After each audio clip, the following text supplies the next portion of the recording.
أعوذ بالله من الشيطان الرجيم بسم الله الرحمن الرحيم والضحى والليل إذا سجى ما ودعك ربك وما قلى وللآخرة خير لك من الأولى ولسوف يعطيك ربك فترضى ألم يجدك يتيما فآوى ووجدك ضالا فهدى ووجدك عائلا فأغنى فأما اليتيم فلا تقهر وأما السائل فلا تنهر وأما بنعمة ربك فحدث صدق الله العظيم.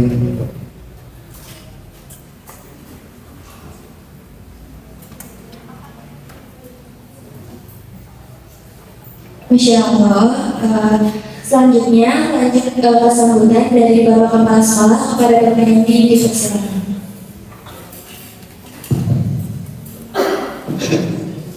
Bismillahirrahmanirrahim. Assalamualaikum warahmatullahi wabarakatuh. Alhamdulillahilladzi arsala rasulahu bil huda wa dinil haqq liyudhhirahu 'ala dini kullihi. Asyhadu an la ilaha illallah wa asyhadu anna Muhammadan abduhu wa rasuluhu la nabiyya ba'da. Allahumma salli ala sayyidina Muhammadin wa ala alihi wa sahbihi wa sallim tasliman katsira.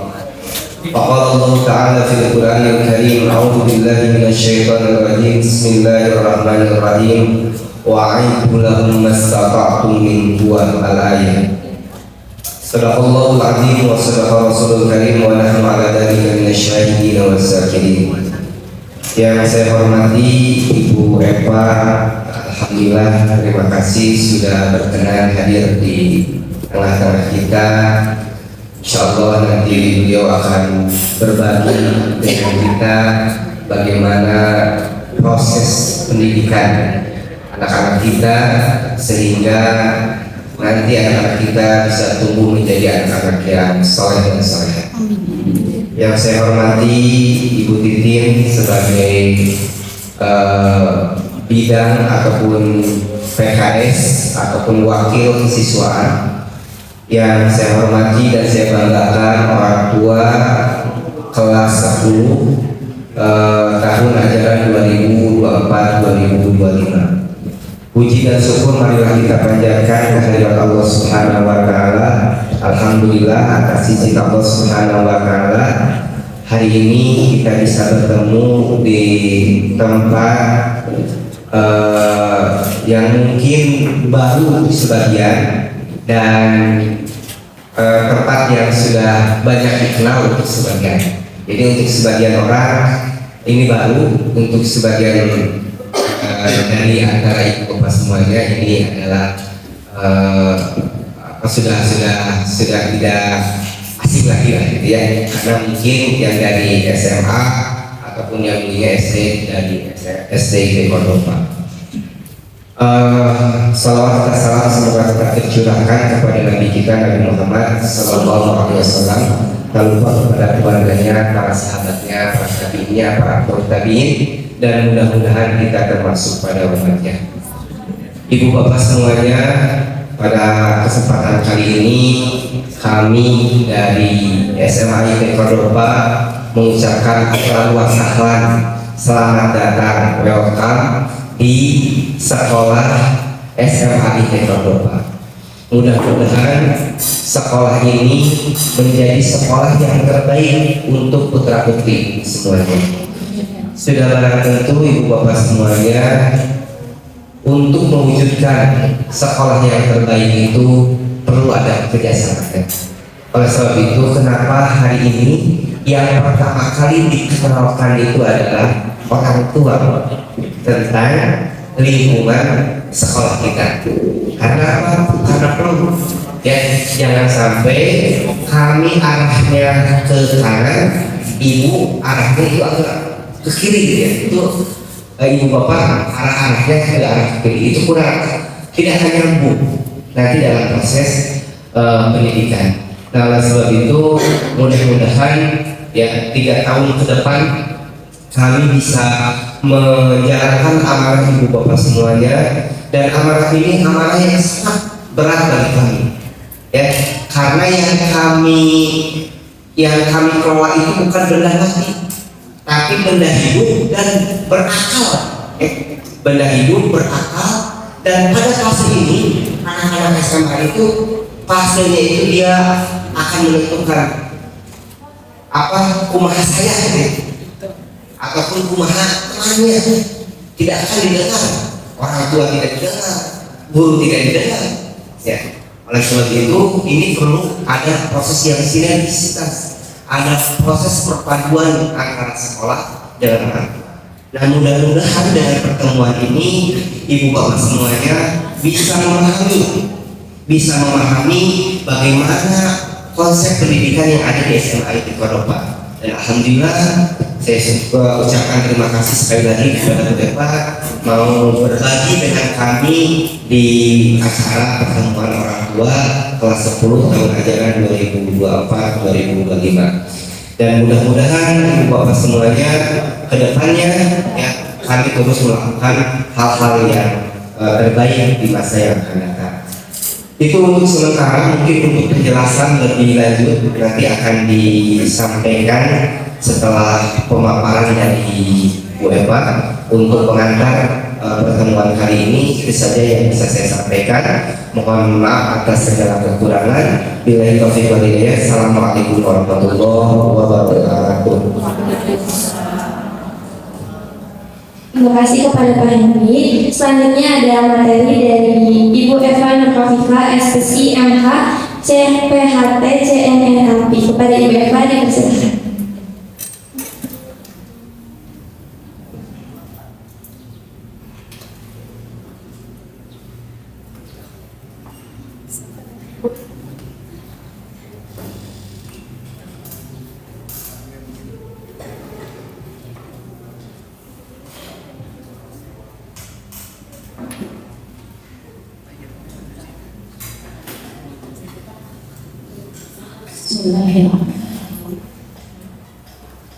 Assalamualaikum warahmatullahi wabarakatuh. Waalaikumsalam warahmatullahi wabarakatuh. Masya Allah, ini di pagi hari tapi Bapak dan Ibu lemes. Kenapa? Ini masih awal bulan atau pertengahan bulan?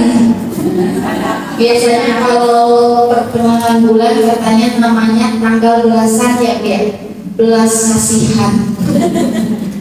Semangat ya, sekali lagi Assalamualaikum warahmatullahi wabarakatuh. Waalaikumsalam warahmatullahi wabarakatuh. Innal hamdalillah nahmaduhu wa nasta'inuhu wa nastaghfiruh wa na'udzu billahi min shururi anfusina wa min sayyiati a'malina, may yahdihillahu fala mudilla lahu wa may yudlilhu fala hadiya lahu. Asyhadu an la ilaha illallah wa asyhadu anna Muhammadan abduhu wa rasuluh. Qala Allah Ta'ala fil Qur'anil Karim, a'udzu billahi minasyaitonir rajim. Bismillahirrahmanirrahim. Laqad kana lakum fi Rasulillahi uswatun hasanah liman kana yarjullaha wal yawmal akhir wa dzakarallaha katsiran. Shadaqallahu al-'azim. Alhamdulillahirabbil alamin. Di hari yang cerah ini, pagi yang cerah ini, mudah-mudahan hati dan Bapak Ibu pun semuanya cerah ceria ya. Amin ya Allah ya Rabbal alamin. Amin lapang kalimah tapi pada dasarnya juga loh. Kita aminkan semua, mudah-mudahan senantiasa kita sehat lahir dan batin, karena tidak mungkin kita menjadi istri ataupun suami yang bahagia sebelum menjadi diri yang bahagia. Begitupun pula kita tidak mungkin menjadi orang tua, ayah atau ibu yang bahagia sebelum menjadi pasangan yang bahagia. Jadi pertama yang harus bahagia siapa dulu? Diri sendiri. Semangat ibu ya, diri sendiri ya. Bagaimana caranya biasanya ibu membahagiakan diri sendiri? Biasanya di mana Bu? Ayo. Sesuatu dengan ikhlas. Dengan ikhlas. Gimana lagi aktivitasnya gimana Bu? Healingnya gimana Ibu healing Bu? Jangan sampai healing pulang pusing. Pulang pusing. Healing nggak gitu katanya. Masya Allah, intinya kita tidak mungkin menjadi ibu dan ayah yang bahagia sebelum diri kita sendiri ya Bu ya. Dan biasanya yang membahagiakan ibu siapa? Keren-keren ya. Bisa bagaimana ayah kali dia? Suami tapi ada launan sih kan itu di sini Mbak ya. Nah memang istri itu jantungnya rumah. Kalau istri bahagia, insya Allah si istri rumah bahagia. Tapi kalau istri murah, si istri rumah juga kuburan. Ada sebut? Ya. Di sini betul sekali seperti setiap saya keliling ke setiap sekolah, setiap kampus dimanapun itu, biasanya bapak-bapak jadi minoritas. Kalau di rumah bapak-bapak jadi minoritas gak Bu? Mayoritas.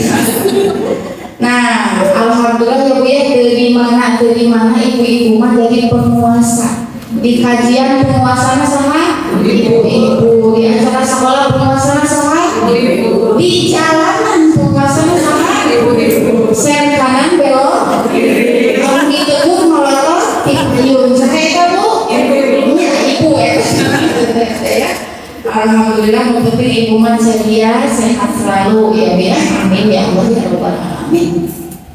Alhamdulillah kita semua dapat bersua di hari ini tentu atas izin dari Allah Subhanahu wa taala. Saya ucapkan terima kasih kepada SMA IT Cordova yang telah memberikan kesempatan. Salawat dan salam semoga tetap tercurah limpahkan kepada baginda termulia Habibana wa Nabiyana Muhammad sallallahu alaihi wasallam, kepada keluarganya, para sahabatnya, para tabi'in, para tabi'un tabi'in, dan mudah-mudahan kita di sini semua mendapatkan syafaat dari Nabi Muhammad di akhir zaman. Amin ya Allah ya Rabbal alamin. Alhamdulillah, insya Allah tema kali ini yaitu pentingnya peran orang tua di dalam pendidikan anak. Ini sebelum dimulai,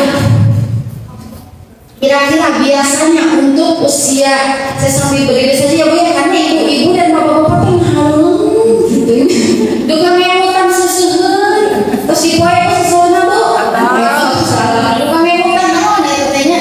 Nah di sini kita temanya penting peran orang tua di dalam pendidikan anak. Kira-kira betul seperti yang disampaikan oleh bapak-bapak sekolah, mungkinkah anak kita bisa bahagia, anak kita bisa sukses kalau tidak ada kerjasama antara orang tua, guru, dan sekolah? Mungkin tidak. Mungkin tidak. Mungkin, tapi probabilitas kesempatannya sangat kecil. 1001 kan banyak ya. Orang tua tidak bisa baca Al-Quran. Ada anaknya yang dekat dengan ustadznya, tiba-tiba hafal 30 juz ada. Tapi anak yang kayak gitu 1001. Realitanya idealnya entah itu tuntunan dalam Al-Quran ataupun hadis, intinya yang pertama yang dipondasi sebelum sekolah itu adalah orang tua. Dan biasa penyakit orang Indonesia khususnya, ibu guru inginnya ketika anak memasuki sekolah, anak sudah soleh di rumah, betul gak? Begitu pun sebaliknya ibu-ibu, ketika memasukkan anak ke sekolah, inginnya di rumah sudah soleh sama sekolahnya. Nah, makanya itu menjadi penyakit yang kalau tidak kita sembuhkan akan menjadi racun untuk anak kita, akan menjadi tekanan untuk anak kita. Maka di sini adalah bentuk sinergi antara sekolah dan orang tua, karena anak kita itu di SMA IT ini berapa tahun? 3 tahun. Bayangkan jika selama 3 tahun tidak ada kerjasama antara orang tua dan juga pihak sekolah, ya. Oke, boleh di next. Nah, oke. Sebelum kita memasuki usia anak-anak yang sekarang, yaitu usia kalau SMA berarti berapa tahun Bu? 16 ya.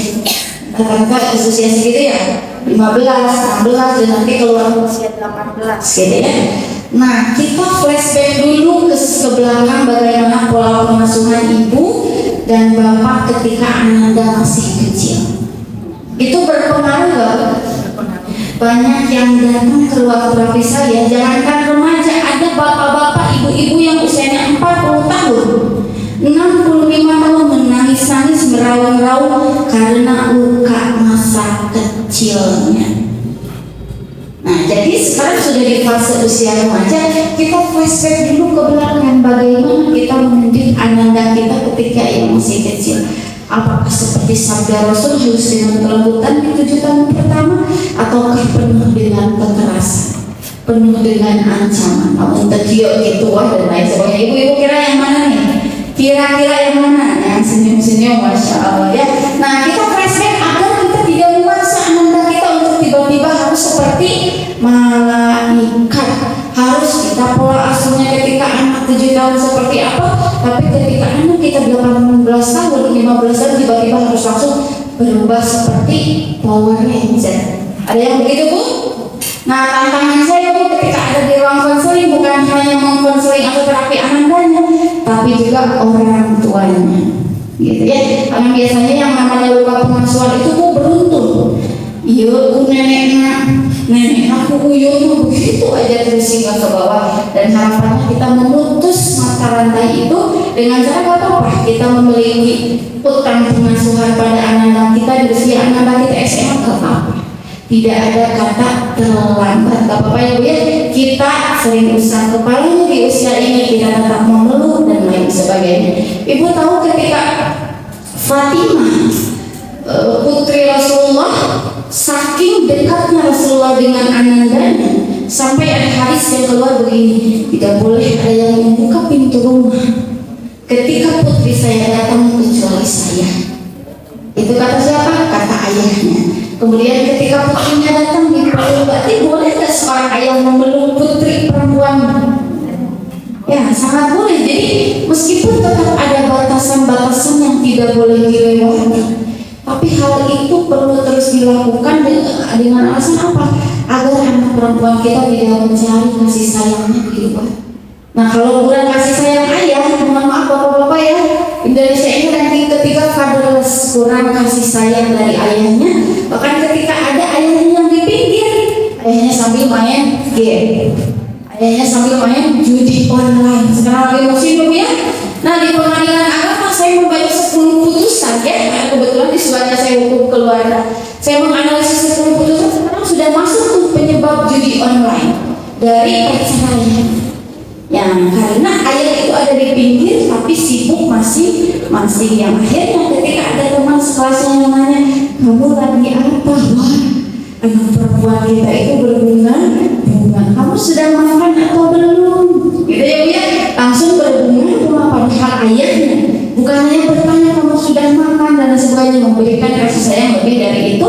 Yang hasil kalau ada laki-laki yang menggoda tidak akan mempan karena kasih sayangku sudah full dari ayahku. Begitupun untuk anak laki-laki, tidak apa-apa ibu mengusap kepala anak laki-laki, memeluk anak laki-laki, meskipun tetap ada batasannya Bu ya. Kenapa harus ada batasan? Karena sekarang sudah zaman aneh-aneh. Mertua bodoh kami nantu, ayahku menantu betul dan lain sebagainya, anakku ibu, pokoknya sudah aneh-aneh. Tetap ada batasan-batasan yang sesuai dengan koridor-koridor agama, tapi attachment atau kelekatan anak dan orang tua itu adalah sebuah keharusan ya. Oke, boleh diselanjutnya. Nah, ini adalah lanjutan bahwa ketika ibu mendidik anak sendiri mungkin insya Allah sekarang itu tinggal melanjutkan. Tapi kalau ibu mendadak, ibu akan kerepotan. Kita semua akan kerepotan, dan anak yang menjadi korban keterpaksaan harus langsung soleh dan solehah, harus langsung pintar, harus langsung masuk ke unit nanti ya. Mulai dari sekarang, dari kelas 10 mulai dirancang proposal hidup Ananda. Bukan kelas 12 program karir itu bukan kelas 12. Kasihan anak udah mau masuk universitas tiba-tiba siap-siap, enggak Bu. Minat dan bakat itu dari sekarang, diarahkannya dari sekarang mau kemana. Jadi anak itu melatih spesialisasinya 3 tahun minimal, bagus-bagusnya dari SMP ya Bu ya. Karena sekarang musim spesialis atau generalis Bu. Sekarang profesi itu musim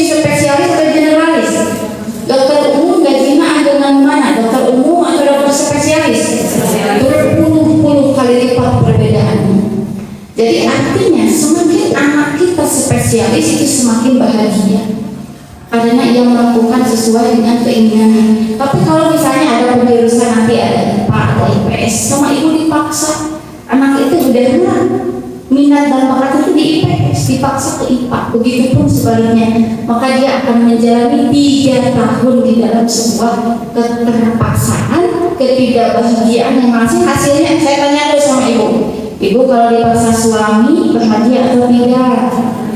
Yang hasilnya bagus atau tidak? Bapak-bapak ini, bapak-bapak mana suaranya ada Pak? Ada.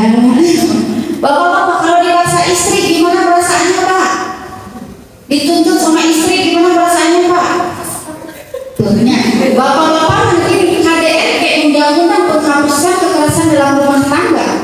Itu bukan hanya untuk ibu yang di KDR, itu adalah bentuk KDRT psikologis, tapi rata-rata bapak-bapak tidak mungkin melaporkan istrinya. Ya, kalau istri banyak yang melaporkan suaminya, tapi kalau suami jarang yang melaporkan istrinya, padahal sama-sama tertekan juga, sama-sama tidak nyaman, diabaikan dan lain sebagainya.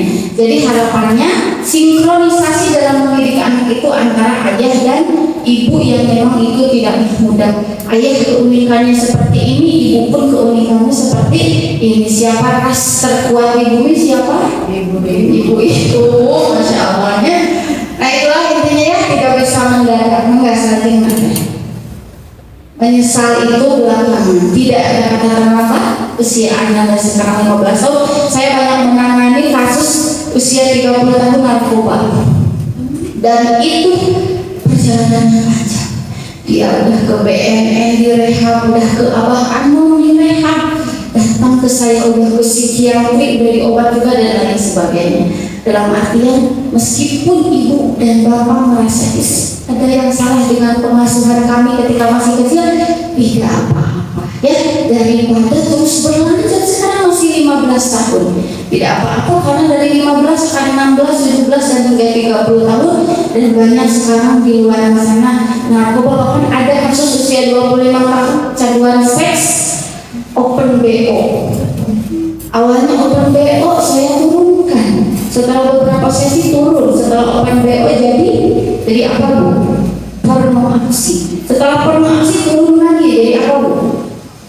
Live Telegram. Setelah Telegram turun, akhirnya barulah aware dan tujuan terus. Yang narkoba pun sama, awalnya narkoba turun, mabok turun, bodrek bisa siji 2 puluhan itu remaja. Pas bodrek turun komik. Pas komik turun antimo seperti berapa? 60. Tanya akan pusingnya kan ame pusing. Saya tidak ingin berada di dunia yang nyata.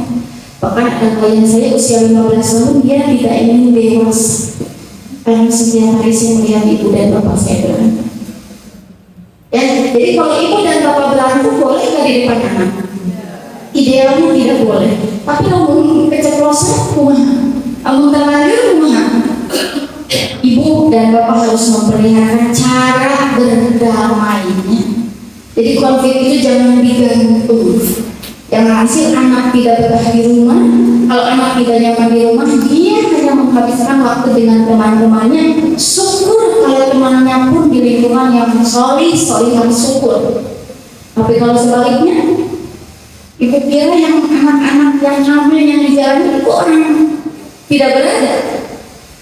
Itu ibu dan bapaknya pejabat, tapi anak mencari kebahagiaan di rumah. Kebanyakan ya, meskipun ada yang memang pure dari keluarga yang memang tidak baik-baik saja, tapi banyak juga yang memang dari pejabat. Ya, oke, selanjutnya misal itu belakangan dan tidak ada kata terlambat. Nah ini fase kita mengasuh ananda. Usia ini kata Rasulullah Shallallahu Alaihi Wasallam yang dilanjutkan juga oleh Ali bin Abi Thalib atau Sayyidina Ali menyampaikan ada 7 kali 4 atau 7 kali 3 dalam mengasuhnya. 7 tahun pertama jadikan anak seperti raja. Sambil dulu ya. Kalau anak jadikan seperti raja, kira-kira maksudnya bagaimana? Maksudnya kalau raja diberikan kekasih kumaha? Kalau raja aja dikasarin gimana tuh? Akan jadi bagian lembut atau kan mempukul? Raja Arab yang sekarang Raja Arab, kamu dikritik kok kamu di penjara? Ada sebut? Nah, anak kita pun sama. Dia itu dikatakan semua di usia 7 tahun pertama jadikan seperti raja, tapi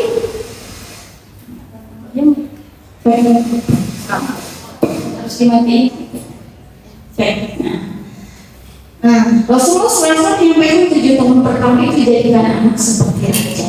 Raja itu maksudnya harus dengan lemah lembut. Tidak boleh ada kekesalan sedikit pun. Nah, kalau kita bagaimana, Bu? Ayo. Tidak dibawa jual ibunya. Mama capek. Mama pusing. Banyak ibu-ibu yang baby blues ya. Bahkan nauzubillah ada yang membakar, sekarang lagi ramai membakar suaminya, dan memang kendalanya adalah baby blues, kecapean, kelelahan, melahirkan, bekerja, inilah itulah. Bukan karena gaji ke-13, itu hanya trigger saja. Terlalu numpuk, jadi numpuk, emosinya yang numpuk. Saya pernah seringkali menceritakan ada seorang istri menggugat cerai suaminya karena suaminya tidak bawa martabak. Istrinya sampai menceraikan suaminya karena suaminya lupa tidak membawa martabak pesan istri. Harus kira-kira itu apa? Penyebab utama atau bukan? Bukan. Itu hanya trigger, itu hanya pemicu. Hari ini ternyata martabak, kamari ternyata sebelah, kamari ternyata bakso, itu.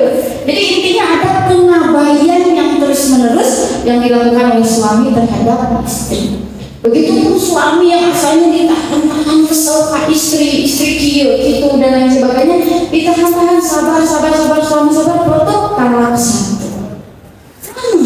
Suami pun ketika mengeluar menolak satu sama itu dalam keadaan sudah out of control, sudah overwhelmed sama istri ataupun suami pun. Cuman alhamdulillahnya talak itu dipegang oleh suami karena suami itu kelebihannya lebih berpikir panjang. Coba saya tanya, kalau talak dipegang ibu bagaimana, Bu? Sehari suami yang udah 10 kali ya. Istri itu rentan stres. Jadi kalau dikit-dikit stres, dikit-dikit cerai itu perempuan kalau dipegang oleh laki, tapi perempuan sekarang bisa mengajukan khulu atau gugat, apalagi untuk alasan-alasan yang syar'i yang dibenarkan oleh agama. Nah, intinya tidak mungkin kita menjadi orang tua yang bahagia, menjadi contoh yang bahagia, membuat nyaman bahagia anak-anak kita kalau kita pun tidak bahagia, dan kita pun tidak menjadi istri ataupun suami yang bahagia. Oke. Dan amanah kita berarti ada di fase mana? Di antara 7 tahun ketiga. 7 tahun pertama jadikan seperti raja. Nah ini pertanyaan untuk ibu-ibu. 7 tahun kedua jadikan anak seperti tawaran perang. Berarti usia SD, yaitu dilatih kemandirian. Kira-kira ibu dan bapak melatih kemandirian anak gak di usia SD? Alhamdulillah ya. Insya Allah kalau 7 tahun pertama dan kedua dilakukan, 7 tahun ketiga ibu tinggal santai menjadikan anak seperti sahabat. Itu ya, menjadikan anak seperti sahabat. Ibu kalau sahabat memaksa gak, Bu? Bu kalau sahabat terbuka atau tertutup, Bu?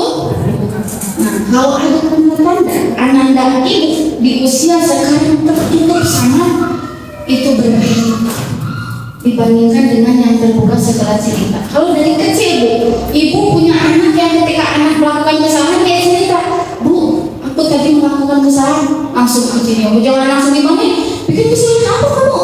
Nah, ada yang tidak langsung aja Bu, terima kasih sudah berbicara. Itu akan menjadi kebiasaan sampai dia remaja dewasa akhirnya berbicara. Ujung-ujung mohon maaf, ujung-ujung narkoba, ujung-ujung ibadah. Anak saya tuh di rumah soleh banget, bahkan sholat 5 waktu tiba-tiba gay. Sholat 5 waktu Arab cacicus, pidato Arab cacicus gay. Orang tuanya shock sampai pingsan sampai gini dan sebagainya. Karena memang di luar anak ini di rumah diam. Gitu ya, tiba-tiba dipanggil ibunya oleh sekolah. Ibu mohon maaf, Amanda saya juga tidak menyangka, kata bapak ustaznya, ternyata Ananda ibu sudah melakukan hubungan demikian dengan sesama. Gitu ya. langsung ibunya sangat tidak menyangka karena di rumah fine saja. Dan ini kita harus aware dari sekarang, Bu. Ini hari apa ya, klien di hari apa? Usianya 18, mau keluar SMA. Akhirnya dikeluarkan dari sekolah.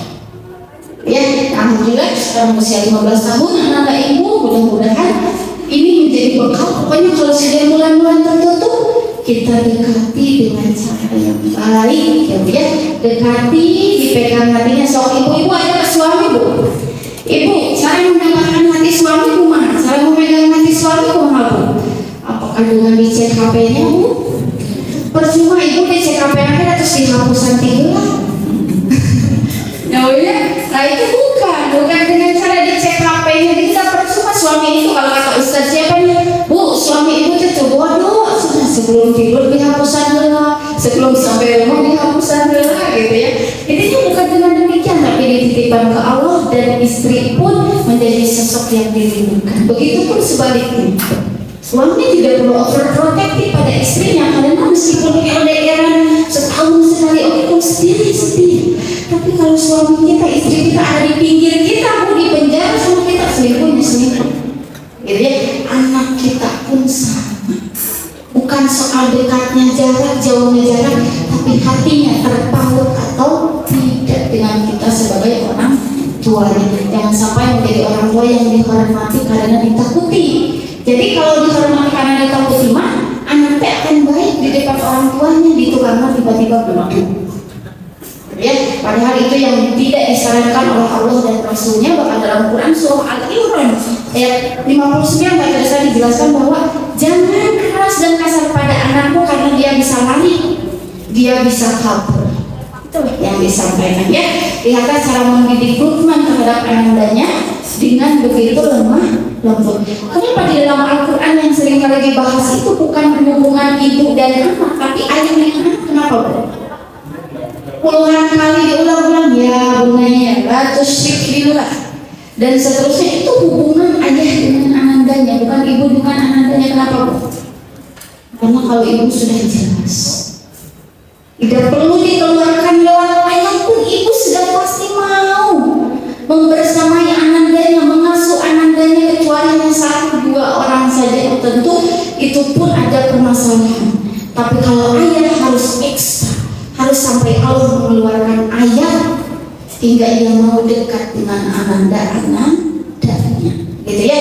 Dan begitu juga pentingnya pendidikan ayah terhadap anandanya, karena banyak riset yang menyebutkan ketika ananda dekat dengan ayah menjadikan anaknya lebih cerdas dibandingkan dengan ananda yang tidak dekat dengan ayahnya. Oke, selanjutnya maka endingnya kita akan menemui apa yang kita kabur di 7 tahun keempat. Anak akan menjadi pemimpin. Anak laki-laki al-rijalu qawwamuna 'ala an-nisa, menjadi pemimpin untuk istrinya, dia siap menikah.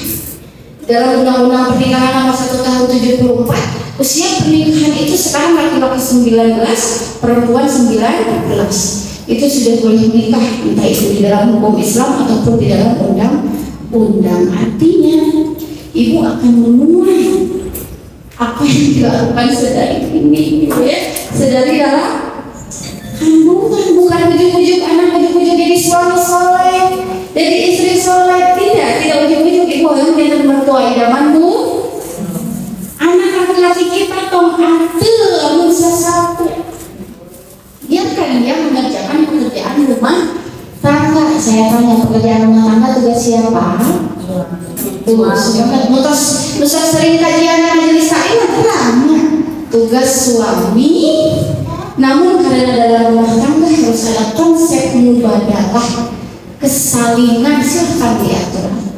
Tapi secara hukum dasarnya di dalam Islam itu tugas suami, karena suami memberi papan, pangan, sandang itu yang masak, bukan yang mentah, bukan memberi uang tapi menyuapkan nasi ke dalam mulut istrinya, bukan memberikan baju kotor tapi memakaikan baju bersih untuk istrinya, artinya yang sudah dicuci. Tapi Bu, kami ibu nuju nyangse berarti diatur-atur, kami bapak nuju nyangse berarti diatur. Kira-kira cara mendidik kita terhadap anak laki-laki kita gitu enggak? Kebanyakan orang Indonesia Indonesia belum pada titik itu, belum melakukan sunnah Rasul yang dimana mengajarkan anak laki-laki tong ate sasapu, tong ate cuci piring, tong ate nyeseh gitu ya. Maka itulah kepada anak laki-laki idealnya di usia SD, ya dimulai usia SD, tapi tidak apa-apa, tidak ada kata terlambat. Sekarang usia SMA pun dibiasakan untuk self help, membantu dirinya sendiri, tong dipanggil sendiri, ya dibiasakan. Kalau untuk anak perempuan ibu sudah yang gitu ya Bu ya. Untuk anak laki-laki yang seringkali ada mispersepsi bahwa anak laki-laki seakan-akan tidak mengerjakan pekerjaan rumah. Oke, selanjutnya. Nah ini ibu kalau dalam proactive parenting, ibu tidak usah pusing mencari panutan saha. Contoh Rasulullah saja dengan para ummahatul mukmininnya di dalam mendidik anak-anaknya seperti apa. Dalam mendidik anak laki-lakinya bagaimana, meskipun untuk putra Rasulullah kan meninggal di usia dini ya, kali jadi putri-putrinya seperti apa. Itulah, tidak usah pusing. Kalau kesulitan mendidik anak, silahkan baca proactive parenting, silahkan baca bagaimana para sahabat mendidik anaknya, bagaimana para tabiin, para tabiin, para ulama, dan kalau sekarang ada idola, silahkan. Ya, tapi dari atas dulu dasarnya, dari Rasulullah turun ke bawah, yang akhirnya ada lebih komprehensif. Mangga selanjutnya. Nah ini Bu, anak-anak kita itu semua aspek ini yang harus distimulasi bahkan di usia 15 tahun. Jangan mengatakan golden age itu hanya untuk anak 0 hingga 5 tahun sehingga anak remaja diabaikan. Pada anak remaja pun ada masa kritisnya, betul. Kata Bapak Kepala Sekolah tadi kan menyampaikan anak remaja itu sedang mencari jati dirinya, orang tuanya tidak didengar, yang didengar hanya peer atau teman sebaya. Makanya kata Rasulullah harus benar-benar memilih teman itu. Kita kenal dengan siapapun boleh, anak kita kenal dengan siapapun boleh, mau orang muslim sekalian pun boleh, tapi yang menjadi sahabat harus yang satu visi, satu misi, satu kufu dengan anak kita. Dan itu di zaman sekarang mudah atau tidak Bu? Kira-kira sekarang banyak puluhan ribu yang masuk komunitas LGBT, kelihatan nggak semua orang tuanya? Gak semua hal bisa kita kontrol. Pikiran, perasaan, perilaku tidak bisa mengontrol, tapi ada siapa? Ada Allah yang menggenggam hati. Jadi kalau jauh dengan anak kita, wajib berdoa, serahkan pada Allah, karena Allah lah yang muqallibal qulub, sabit qalbi ala dinihi. Itu pun dengan suami dan istri sama, hanya Allah lah yang memegang hati suami dan istri. Inilah visi, kognitif, sosial, emosional, spiritual, moral. Ini akan berguna hingga ia nanti berumah tangga, hingga nanti ibu menimang cucu dan lain sebagainya. Aspek-aspek ini yang perlu diperhatikan. Selanjutnya, ini didiklah anakmu sesuai dengan zamannya, karena ia tidak hidup di zaman. Kira-kira zaman dulu ayah Instagram tebu, ayah TikTok tebu. Ibu kedah gaduh, kalau orang kali gaduh, tapi kau WA ibu mandi privacy. Nah itu adalah kita tidak dekatkan anak dengan orang tua, WA orang tua pun di privacy dan akhirnya kita tidak tahu. Ya, jadi ibu harus menyesuaikan, tapi bukan berarti kebablasan jadi dibiarkan, tidak. Banyak ya yang masuk ke Cisarua, ke Jalan Riau, remaja-remaja yang kecanduan game, kecanduan seks dan lain-lain, karena tidak bisa menyinkronkan, tidak bisa membalanskan mana sesuai dengan zaman dan kemana. Akhirnya dibiarkan anak dari sedari dini dia sampai berjam-jam, akhirnya matanya rusak, di sekolah tidak konsentrasi, tidak fokus. Begitupun anaknya di usia SMA, game online, judi online. Judi itu biasanya bapak-bapak. Saya ada kasus yang tiba-tiba dia belum memiliki istri, tapi akhirnya dibayar sama keluarganya, tiba-tiba punya utang 200 juta. Jadi judi online dengan pinjol itu berhubungan gitu ya. Jadi kalau judi online itu Pak, dimenangin dulu gitu ya. Dimenangkan dulu sampai kecanduan. Kalau sudah kecanduan kalah, punya utang akhirnya ke pinjol. Sudah ke pinjol ya udah namanya riba berkali-kali lipat, tiba-tiba ratusan juta. Padahal awalnya pinjam cuma berapa juta, karena tidak dibayar terus gitu ya. Nauzubillah min dzalik. Dan itu bibitnya itu sudah dilakukan oleh ananda remaja, bahkan di tahun 5 tahun ke belakang tingkat depression usia remaja itu meningkat hingga 70%. Banyak remaja yang depression. Bahkan ketika COVID kemarin kan banyak ekonomi menurun ya, suami istri berantem, anak gak mau dewasa, gak mau nikah karena ternyata dewasa itu susah. Akhirnya dia mau sekolah, gak mau ngapa-ngapain karena demikian ya. Nah, makanya didik anak sesuai zaman dahulu itu bukan terbawa zaman, tapi membereskan zaman tersebut agar tetap potensi unggulnya keluar. Zaman dulu kan gak ada ya konten kreator ya Bu ya. Silahkan kembangkan sesuai dengan minat dan bakat anandanya, silahkan bikin YouTube, is okay jika itu positif ya. Nah, kalau didik kita sebagai orang tua tidak melakukan hal-hal ini, usia SD, anak yang pemalas, pembuli, tidak mengetahui ada banyak kasus di usia ini anak membunuh temannya, ada ya Bu ya. Usia SD anak menusuk temannya hingga 6 tusukan dan wajahnya tidak merasa bersalah. Kemudian usia SMA live membunuh temannya sambil live Instagram dengan wajah tidak bersalah. Itu psikopat gak Bu? Psikopat gak? Membunuh menyiksa orang lain tanpa rasa bersalah. Dan ini ujung-ujung atau ada penyebabnya? Tidak, perjalanan yang panjang hingga anak tersebut bisa jadi psikopat. Ya Bu ya, apakah dia perlu lihat dari lingkungannya? Ayahnya tidak punya empati, ibunya tidak punya empati, dan seterusnya. Nah kemudian si remaja, anaknya pembangkang, kasar, agresif, seringkali berbohong, dan seterusnya. Nauzubillah min dzalik. Dan kemudian ketika ia menikah, kan tadi anak-anak remaja ketika ia menikah menjadi suami yang kasar, istri yang kasar, istri yang selalu membandingkan, istri yang selalu menyalahkan, suami yang agresif, suami yang sekarang lagi musim apa Bu? NPD Bu? Narcissistic personality disorder. Suami atau istri yang selalu merasa benar dan orang lain salah. Atau gaslighting. Tahu gaslighting Bu?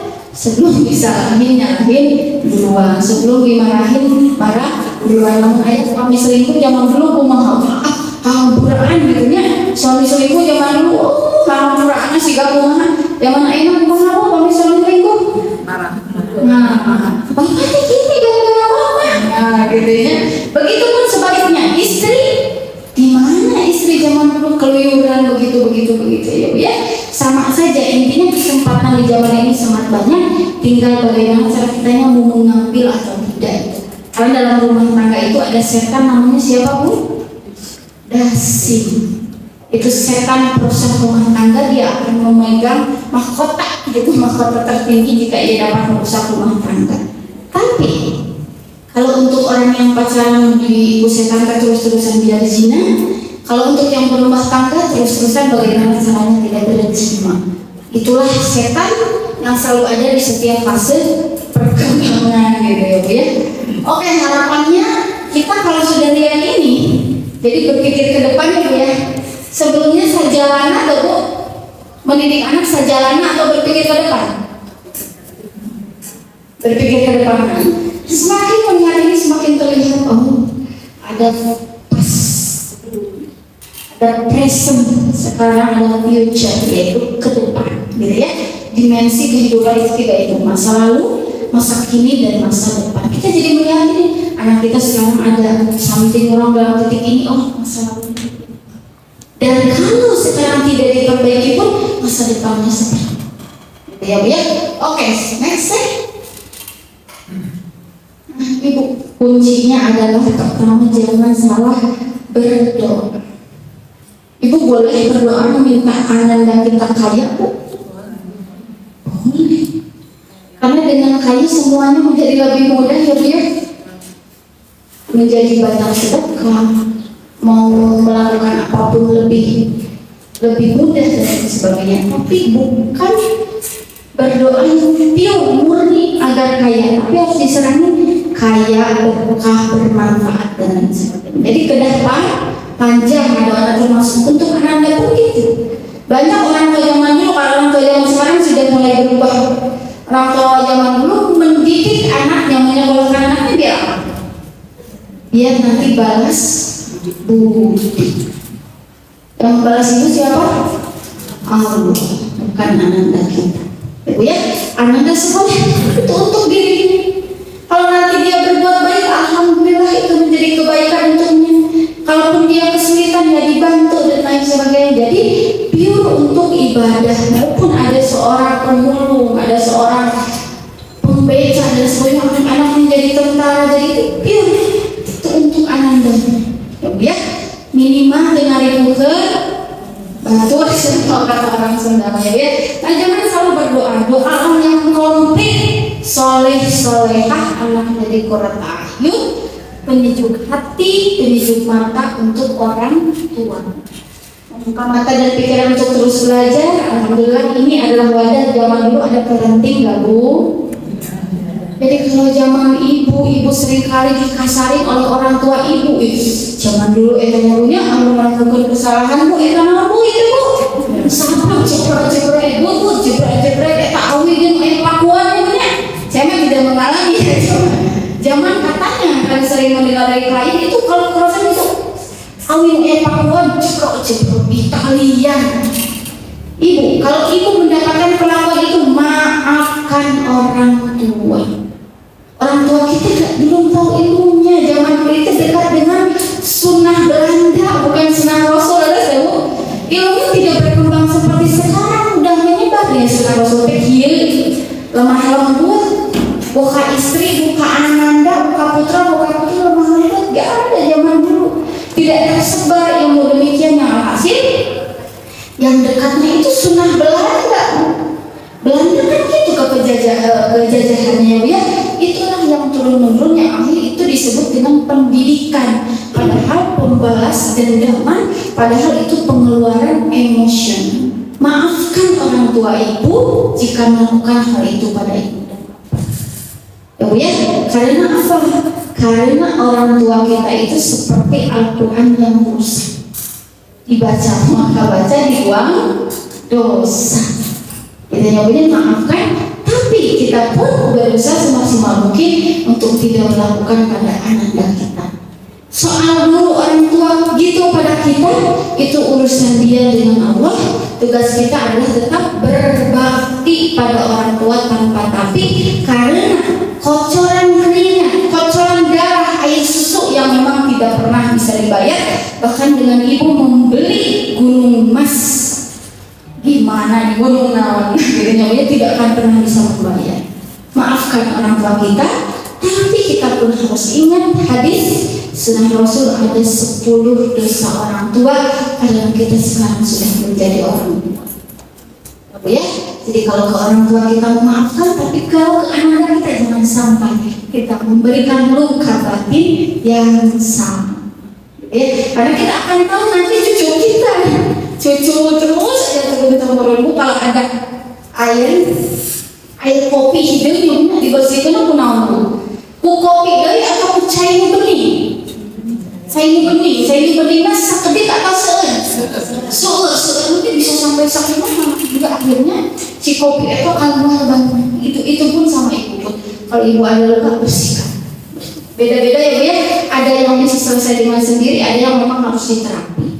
Dan itu harus dibersihkan dulu hingga bersih, yang akhirnya ngocor ke oke bersih ke ananda. Lamun teh kok isi oli nu keluar bakal oleh susu. Tapi lamun teh kok isi susu nu keluar bakal susu. Itulah kalau ibu di dalam, kadang ada ibu yang begini, aku udah saya tahu itu salah anak dia teh.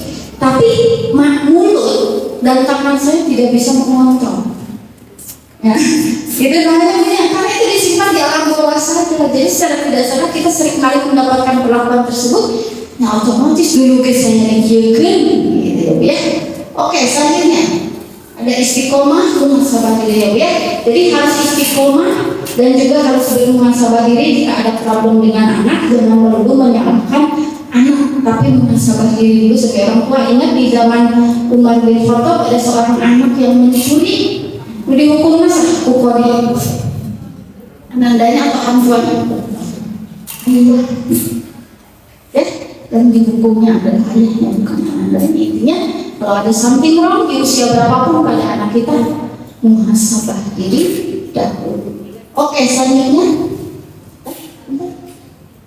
lebih baik menangis dan berdarah-darah karena kesulitan mendidik anak sedari dini usia anak-anak, usia remaja, daripada nanti menangis di masa tua karena anak jauh dari kata solih dan solihah, sudah menikah masih merepotkan orang tuanya, sudah menikah masih judi online, sudah menikah masih game online, sudah menikah masih, mohon maaf, perempuan tidak menjaga marwahnya.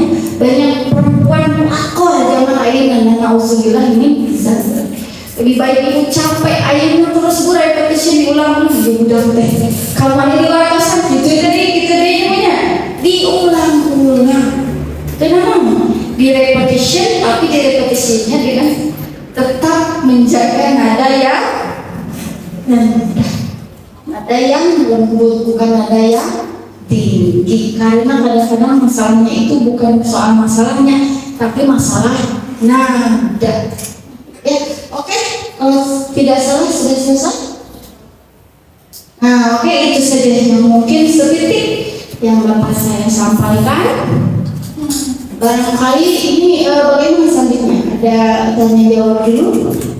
Apakah seperti apa? Boleh silakan sama saya aja langsung atau dipandu? Oh, oke. Itulah mungkin sedikit dari saya, mudah-mudahan bisa menjadi booster khususnya untuk diri saya pribadi justru ya, dan umumnya untuk kita semua sebagai orang tua. Karena menjadi orang tua itu tidak akan pernah ada habisnya, meskipun nanti ananda ibu jadi profesor, ananda ibu jadi dokter, jadi apapun itu, dia tetap anak kita, dia akan tetap terlihat bayi menurut kita. Tapi ibu menjadi orang tua sampai kapan bu? Sampai di surga ya bu ya, amin ya bu ya. Bersuara kembali dengan sawarganya, bersuara kembali di surga. Tapi ingat hadis Nabi, kata Nabi Muhammad, kalau ibu capek, kalau bapak capek mencari nafkah, ibu pun capek membersamai ananda, ibu lelah, ibu sedih, ibu marah, ingat dawuh Rasul, fasbiru hatta tulqu alaihi, bersabarlah sedikit lagi, bertahan lagi sedikit lagi, sampai kapan sabarnya ya Rasul? Sampai engkau bertemu denganku di telaga. Yang bu bertemu dengan Rasul di surga bu? Syaratnya mau bu? Sabar. 5 huruf yang mudah diucapkan, tapi untuk mempraktekannya butuh istiqomah. Karena ibu maaf itu sarang-sarang ini yang dosa na orang tua, maaf-maafan setahun sekali mungkin. Gitu ya punya sedikit abdi. Maka selanjutnya barangkali ada yang ingin bertanya, silakan. Berapa pertanyaan kan? 2 pertanyaan. Maka ini maka ada yang kapain kafe.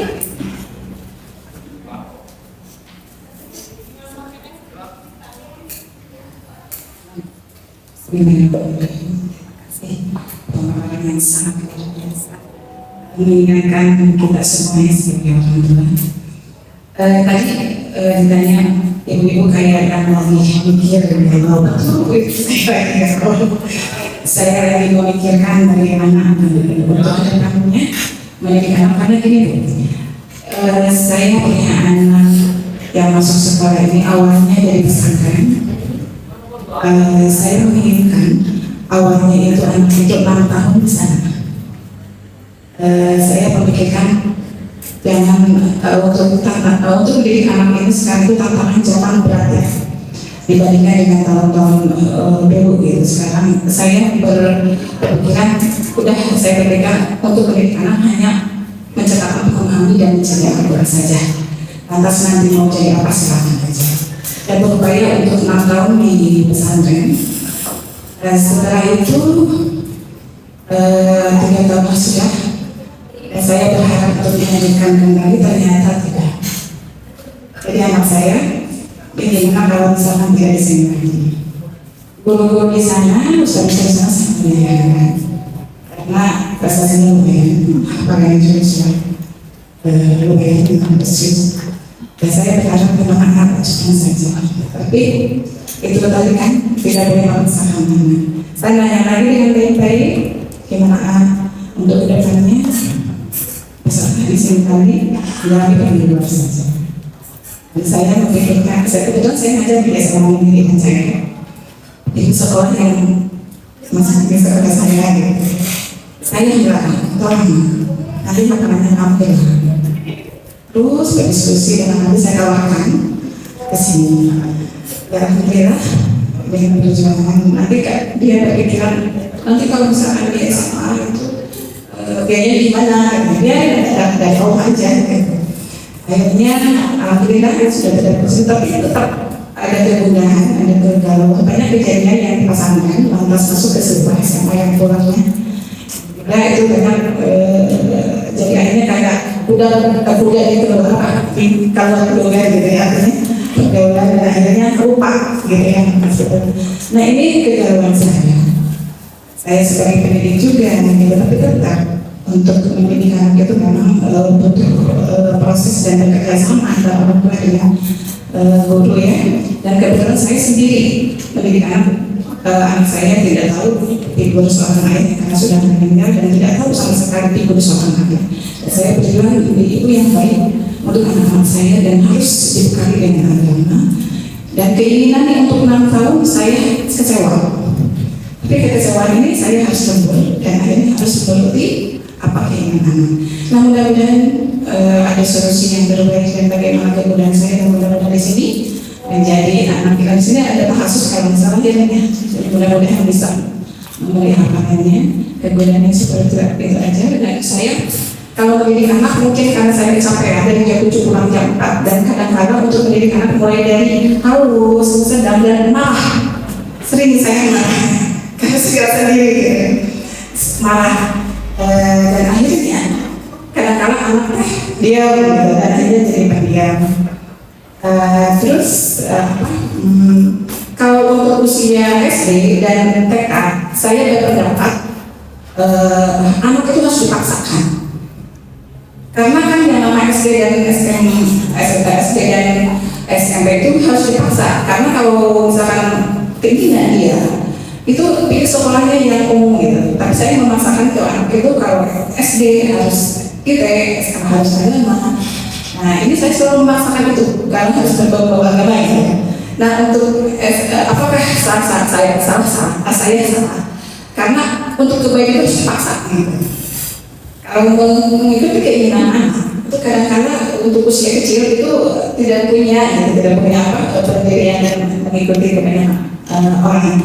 Nah itu mungkin mudah-mudahan bisa ada solusi yang terbaik dengan kemudahan ini. Memang kan saya berpikir terus, saya galau dan sebagainya. Itu aja mungkin. Assalamualaikum warahmatullahi wabarakatuh.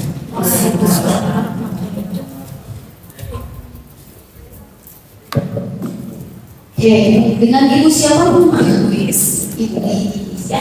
Untuk anak-anaknya laki-laki atau perempuan? Laki-laki. Oke, baik. Sebelumnya seperti yang sudah disampaikan sebelumnya bahwa ada etiologi, ada penyebab, ada sebab akibat, ada aksi reaksi kenapa akhirnya ya. Dan memang betul kata ibu, untuk usia-usia tertentu anak itu harus diarahkan, tapi tetap bukan dipaksa. Ada seorang ulama menyampaikan begini, ibu yang masuk pesantren justru bukan ananda yang kurang pintar, ananda yang malas, ananda yang tidak dididik sebelumnya, bukan. Kalau sekolah umum itu 12 pelajaran, kalau pesantren 2 kali lipat. Kalau sekolah 13 pelajaran SDIT, SMKIT, SMKIT sama agamanya demikian. Artinya yang masuk ke ITIT, yang masuk ke pokoknya ada agama itu harus dari kemauannya sendiri. Tapi untuk titik pada kemauan sendiri itu ditaburnya itu sedari SMP, sedari kecil diperlihatkan, diperkenalkan kenapa harus ke yang Islami untuk menjadi bekal kamu dan lain sebagainya. Itu gak ujung-ujung tiba-tiba SD bisa. SD pas keluar shock. Banyak juga klien saya yang kabur dari pesantren. Padahal jauh pesantrennya, dari Tasik, dari Ciamis, dia naik Eropa sendiri kabur. Dan mungkin ada beberapa penyebab yang saya pun belum tahu, hanya dari beberapa kata ibu barusan, dari beberapa kalimat ibu barusan itu harus sangat mendalam. Kenapa pada akhirnya keluar dari pesantren, ke pesantren itu banyak faktor. Biasanya bisa jadi ada pembulian, gak nyaman, karena bisa jadi secara kognitif dia itu bisa. Dia itu secara kognitif bisa hafalan, bisa, tapi ada ketidaknyamanan dalam hubungan bersama teman, dalam hubungan bersama asatidzah dan lain sebagainya. Itu yang perlu digali secara komprehensif, secara mendalam, tidak sekilas saja, karena kita tidak tahu asal sebetulnya. Nah, tapi pada dasarnya karena memang kondisinya anak sekarang sudah keluar, ya maksimalkan dimanapun ia berada. Aku ya, karena begini, kalau anak ada banyak, saya juga memiliki rekan-rekan, kerabat dan sebagainya yang justru keluar anaknya digontor misalnya. Jauh, anak tahulah ya konsekuensi di pesantren demikian kayak gimana.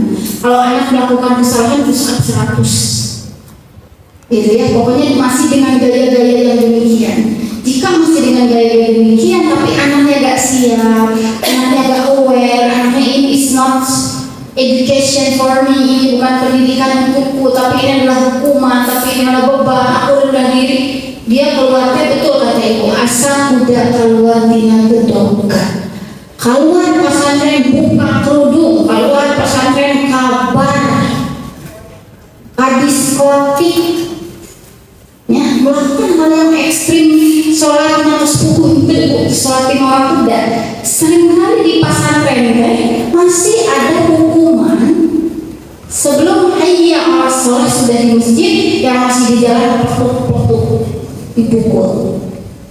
Akhirnya itu menjadi pengalaman traumatis dan setiap anak itu berbeda-beda menyikapi itu, Bu. Ada yang is fine, is for me, ini untuk kebaikanku, diterima. Tapi kebanyakan itu jadi luka yang mendalam. Dan setelah terjadi luka pun, orang tua, guru itu berbeda-beda cara meresponnya, cara menanganinya. Ada yang memaksa untuk langsung membersihkan luka, ada yang membersamai luka, ada yang bersama-sama memulihkan luka atau seperti apa. Jadi ini adalah sesuatu hal yang butuh komprehensivitas, butuh keutuhan secara mendalam. Saya memberikan sependek sepengalaman dan sepengetahuan saja yang umum gitu ya, yang general biasanya kondisinya demikian. Pertama ada penyebab yang mendasar kenapa pada akhirnya tidak nyaman, dan kalau sekarang sudah keluar tidak apa-apa, maksimalkan. Saya banyak menemui kasus, mohon maaf, yang rapor 30 juz pun ada RT terhadap istrinya. Al-Quran cerita hari ibu hadis cerita ada RT terhadap istrinya. Gitu ya, melakukan kekerasan. Jadi beda-beda. Kalau itu sukses benar, aku yang soleh menjaga diri, benar yang begitu, benar bahagia di dunia, bahagia di akhirat, sa'idun fi dunya, sa'idun fil akhirah. Itu ya, bahagia di dunia. Tapi banyak juga yang melakukan sebaliknya yang kesini. Harapannya jangan kan ya, yang bergerak profesor pun kalau ngamuk ya ngamuk. Berarti ada ilmu, ada ihsan. Iman, Islam, ihsan, dan ihsan ini adalah akhlak. Puncak dari iman dan Islam adalah akhlak. sudah keluar, sudah maksimalkan di sini.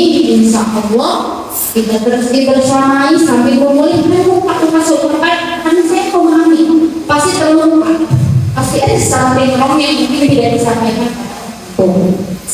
Itu saja mungkin itu Allah. Ya. Enggak saja.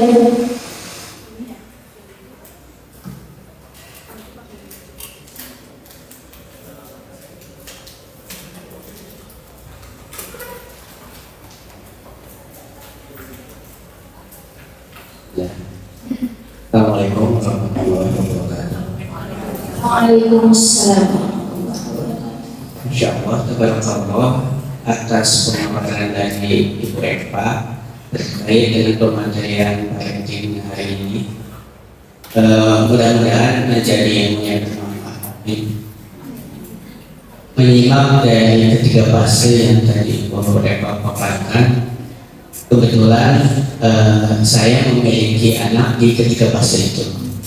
Ada yang usia TK, masuk TK, ada yang masih SD, ada juga yang sudah SMP dan sekarang ada masuk SMA.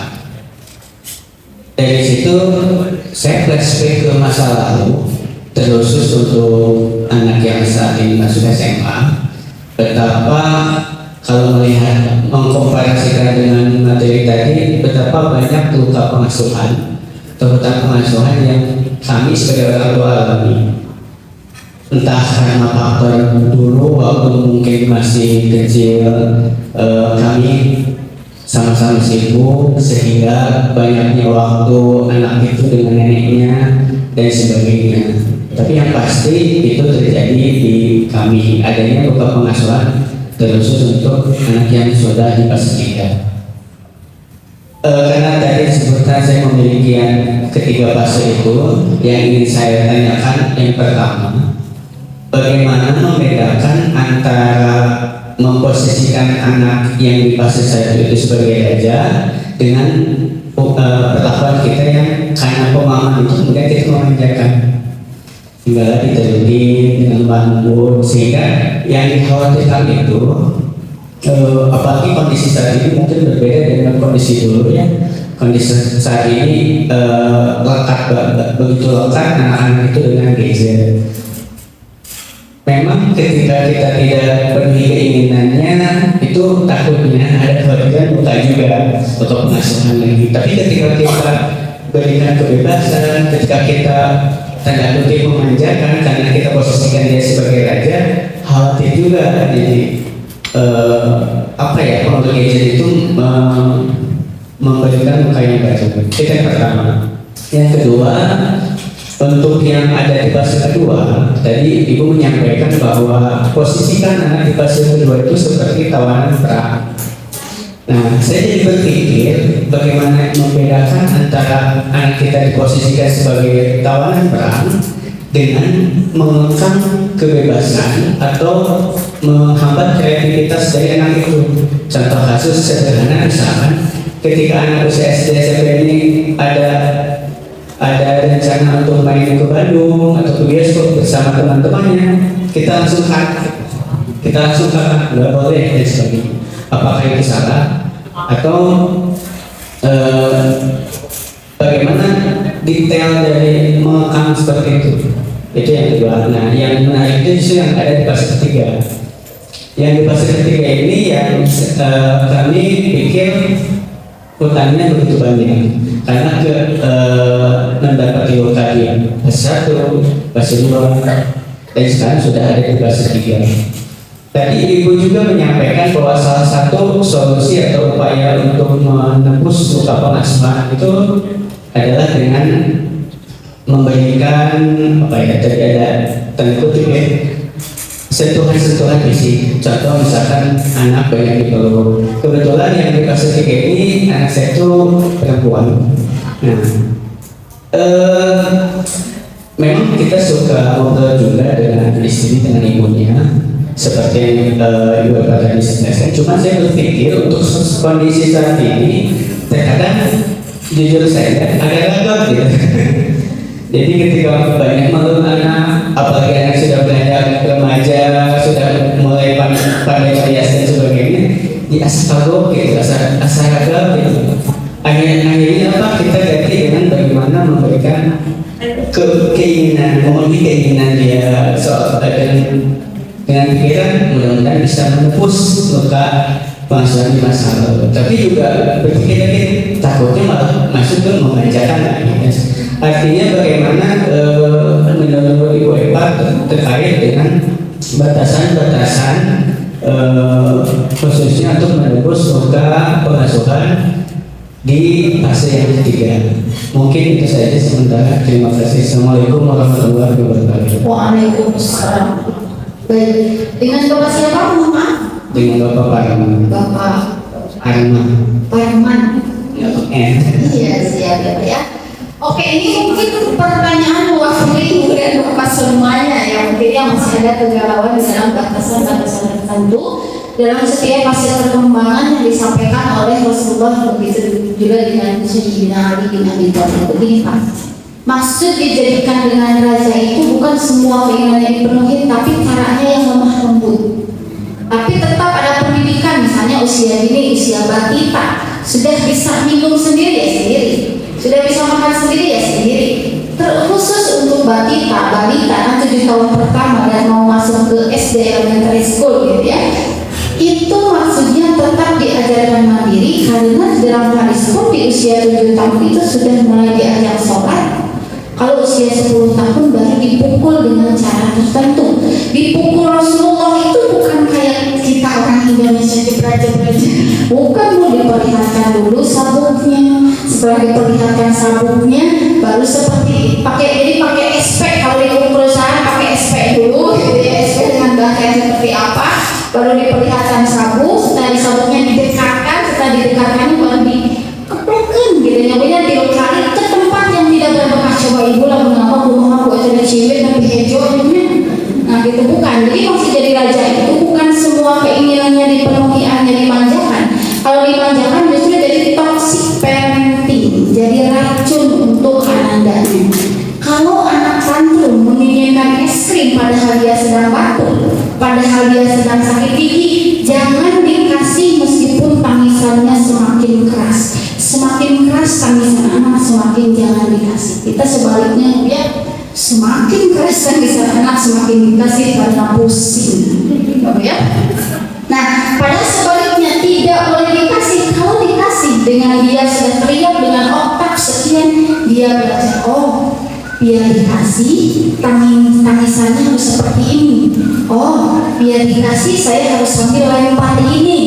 Oh biar dikasih enggak. Semakin dia ngamuk semakin tidak dikasih. Itu 7 tahun pertama. Jadi jadikan raja itu tidak boleh pukul, maksudnya begitu Pak. Ya, tidak boleh pukul, tidak boleh nada tinggi, harus lembut, tunggu sampai tenang begitu. Jadi cara perlakuannya kalau memanjakan tidak, ya tidak memanjakan.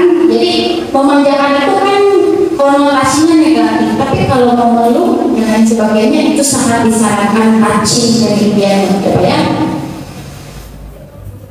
Ya, kemudian di fase yang kedua, tapi batasannya di PPS sudah clear ya. Kedua, tawanan perang itu hanya diksi, hanya peribahasa, dan memang digunakan untuk zaman dulu untuk perang. Zaman sekarang kan untuk perang ya Pak ya. Jadi bahasa itu hanya sebuah pemilihan bahasa yang maksudnya tawanan perang, tapi intinya di bahasa.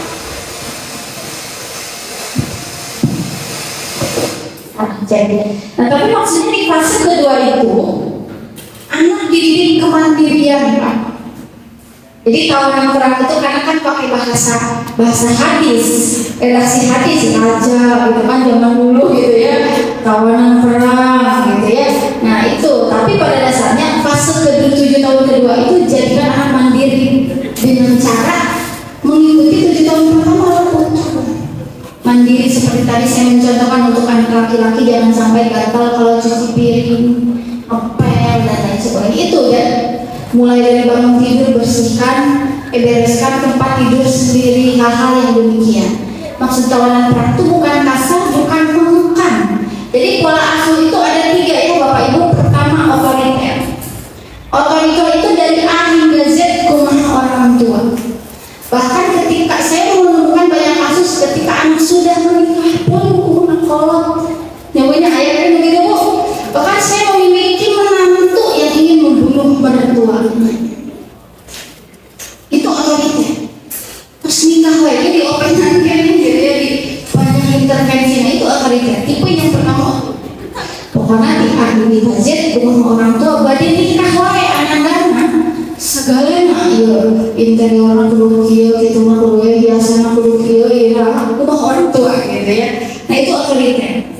Yang kedua, permisif, sebaliknya bebas terserah. Anak boleh pulang malam kayak di kita itu kesalahan gender di kita itu yang tidak boleh anak pulang malam itu perempuan ya Bapak Ibu ya. Tapi anak laki-laki biarkan Ibu Bapak kalau ada anak perempuan hamil duluan nggak ada laki-lakinya ya, kan ada jadi semua mau anak laki atau perempuan tuh kan harus ada batasan itu. Jangan karena ini anak perempuan bahaya, anak laki-laki kita pun bahaya sama bahaya sih anak laki-laki kita punya di zaman ini.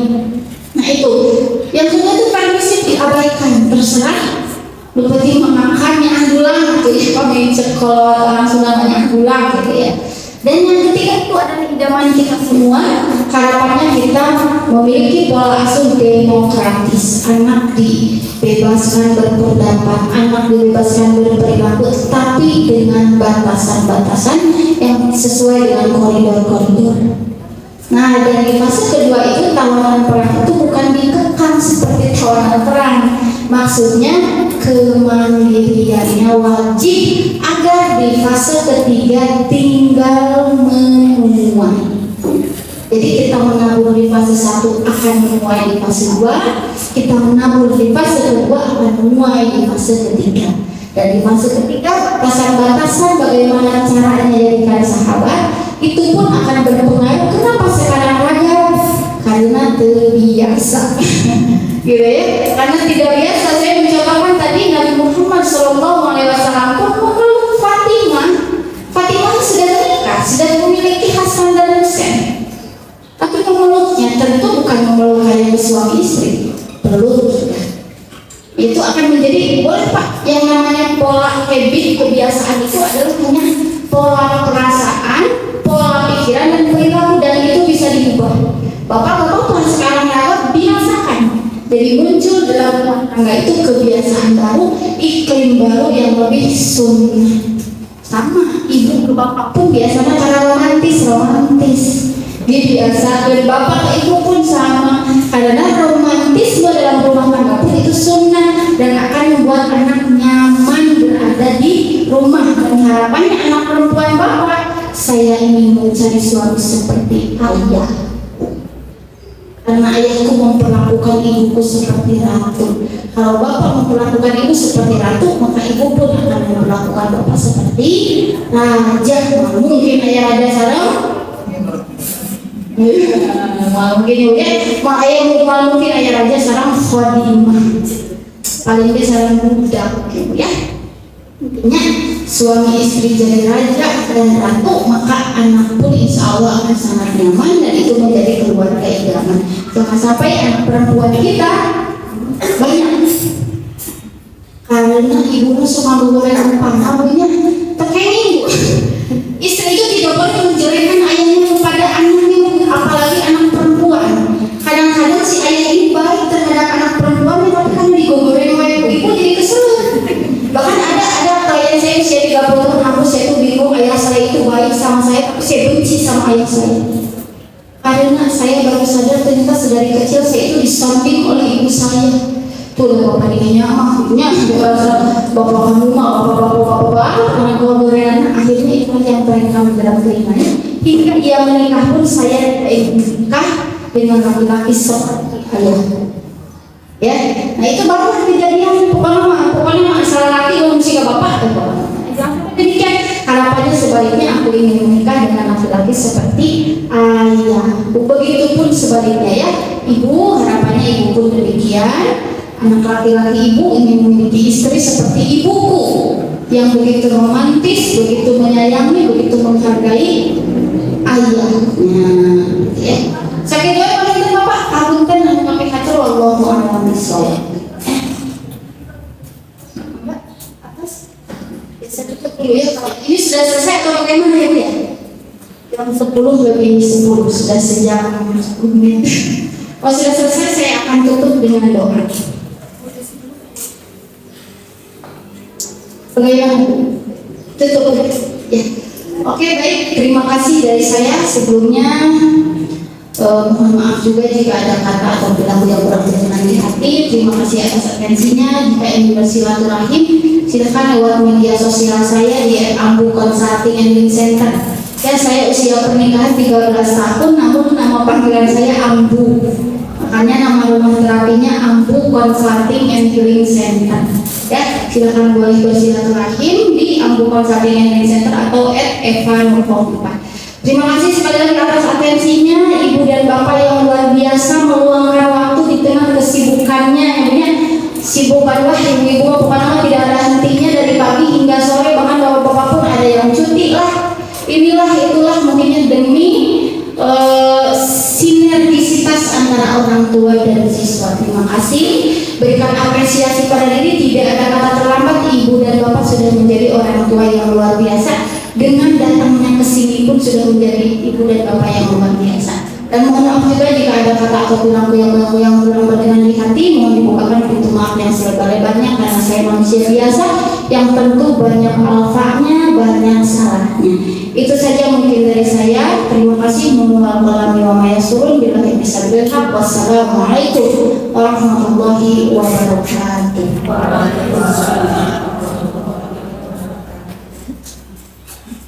Ada ini lupa, ada doa penangis. Oke, untuk satu boleh bapak atau ibu yang mau buku saya yang berapa ya? Yang ke-11 kalau tidak salah, judulnya Menjadi Orang Tua Yang Mencintai dan Dicintai Anak. Ini ada di Gramedia.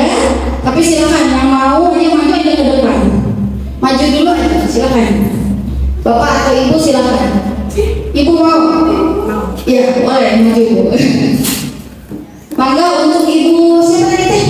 Ibu Iis. Ya, oke. Ibu ada pertanyaan dulu mungkin ya. Boleh dibaca Bu judulnya apa? Menjadi orang tua yang mencintai dan dicintai. Kira-kira isinya tentang apa Bu? Bagaimana pendekatan seorang ibu kepada anaknya dalam mendidik anak. Bagaimana kita sebagai orang tua untuk bisa mendidik anak itu dengan cara-cara yang dengan butuh ilmu dan butuh kesabaran dan keikhlasan dan berusaha mendidik anak dengan jalannya.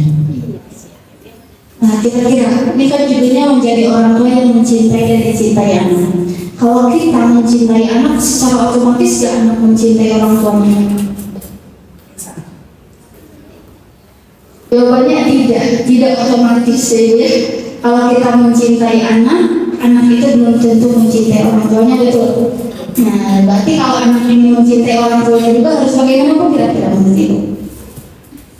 Harus dibekali dengan ilmunya. Jadi kalau misalkan udah ilmunya bisa. Jadi intinya kalau ibu dan bapak mencintai anak itu sudah sebuah kepastian, ya Bu ya, pasti. Kecuali untuk ibu dan bapak yang abnormal dari tua 1000 hiji 2000 hiji pengintiannya, tapi anak itu tidak otomatis mencintai orang tuanya dan itu harus diusahakan, diikhtiarkan, betul Bapak Ibu, dengan dibekali ilmu, karena kalau anak yang berilmu insya Allah solihah. Ya, terima kasih untuk Ibu Iis. Ya, boleh minta didokumentasikan kenang-kenangan.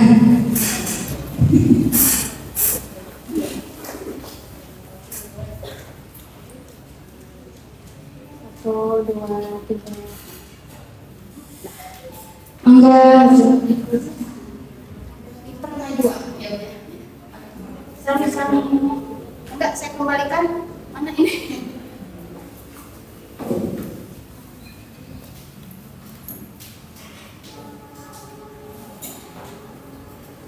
Terima kasih kepada Ibu Eva yang telah menyampaikan ilmunya. Semoga bisa bermanfaat untuk kita semua.